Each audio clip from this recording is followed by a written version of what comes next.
अस्सलाम वालेकुम, मैं डॉक्टर मोहम्मद वसीम। जी हाँ, ये बात दुरुस्त है कि प्याज खाने से टेस्टोस्टेरोन लेवल्स बढ़ते हैं। इसकी वजह इसमें पाए जाने वाले प्लांट बेस्ड फ्लेवोनॉइड पिगमेंट क्वरसेटिन है। टेस्टोस्टेरोन मर्दों और औरतों दोनों में बनता है। औरतों में इसकी मिकदार कम होती है। हम पहले हार्मोन को समझ लेते हैं। हार्मोन एक ऐसा केमिकल है जो खून के जरिए पूरी बॉडी में पहुंचता है और मुख्तलिफ बॉडी फंक्शन और ग्रोथ को कंट्रोल करता है। औरतों में ओवरीज और एड्रिनल ग्लैंड टेस्टोस्टेरोन बनाता है और मर्दों में टेस्टिकल्स। इस वीडियो में एक लफ्ज का बार बार इस्तेमाल किया जाएगा, वो है ग्लैंड्स। ग्लैंड का मतलब है वो गदूद जो हार्मोन बनाते हैं। Testosterone hormone sexual function, sexual desire, libido, body के मसल और हड्डियों की ग्रोथ में मदद करता है और इसके साथ साथ मूड और कॉग्निटिव फंक्शन, सोचने और फैसले करने की सलाहियत को भी बेहतर करता है। ये खून में मौजूद रेड ब्लड सेल की प्रोडक्शन में हेल्प करता है। रेड ब्लड सेल बॉडी में ऑक्सीजन सप्लाई करते हैं और बॉडी नॉर्मल फंक्शन कर पाती है। मर्दों में उम्र बढ़ने के साथ साथ बॉडी में टेस्टोस्टेरोन लेवल कम होता जाता है। जैसे ही मर्द की उम्र 40 साल होती है, उसके बाद हर साल टेस्टोस्टेरोन में 1% की कमी आती जाती है। टेस्टोस्टेरोन एक एनाबॉलिक हार्मोन है, एक ग्रोथ हार्मोन है। ये मसल को बढ़ाता है और हड्डियों को मजबूत करता है। इसलिए इसकी कमी को पूरा करने के लिए या किसी गेम में परफॉर्मेंस को बढ़ाने के लिए सिंथेटिक टेस्टोस्टेरोन का इस्तेमाल किया जाता है।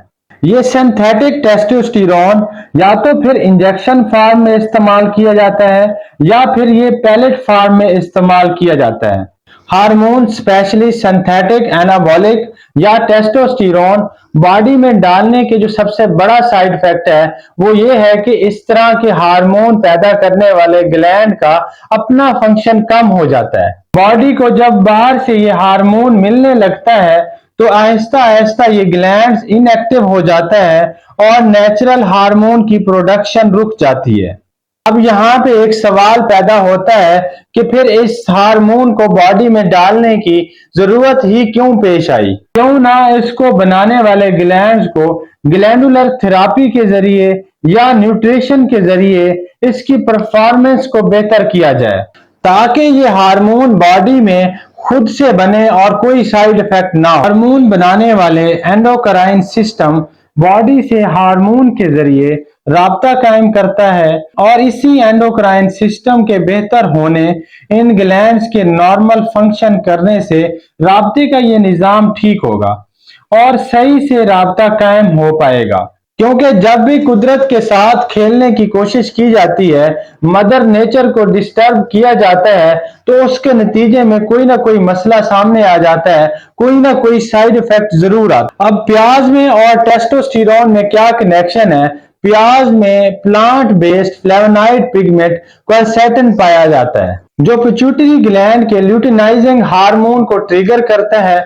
ल्यूटिनाइजिंग हार्मोन बॉडी से होते हुए टेस्टिकल्स तक पहुंचता है और टेस्टोस्टेरोन की प्रोडक्शन को बढ़ा देता है। ल्यूटिनाइजिंग हार्मोन टेस्टोस्टेरोन प्रोडक्शन को कंट्रोल करता है या फिर रेगुलेट करता है। प्याज इंसुलिन रेजिस्टेंस को कम करता है, ऑक्सीडेटिव स्ट्रेस से बचाता है, नाइट्रिक ऑक्साइड की प्रोडक्शन को बढ़ाता है। प्याज में पाए जाने वाला क्वरसेटिन आंखों में मोतिया होने के चांस को कम करता है, कैटरैक्ट होने से बचाता है, बॉडी में एलर्जी को कम करता है, खून की नालियों की सोजिश को कम करता है, जिससे बॉडी का ब्लड प्रेशर रेगुलेट होता है। इसके अलावा अगर हम प्याज की लैक्सेटिव इफेक्ट पे बात करें तो प्याज कब्ज नहीं होने देता। यहाँ रह में थोड़ा तजाद पाया जाता है कि कुछ स्टडीज के मुताबिक कच्चे प्याज में क्वरसेटिन की मिकदार ज्यादा होती है बानिस्बत हांडी में पकाए जाने वाले प्याज में, क्योंकि हीटिंग इफेक्ट से क्वरसेटिन और दूसरे न्यूट्रिएंट्स का लॉस हो जाता है।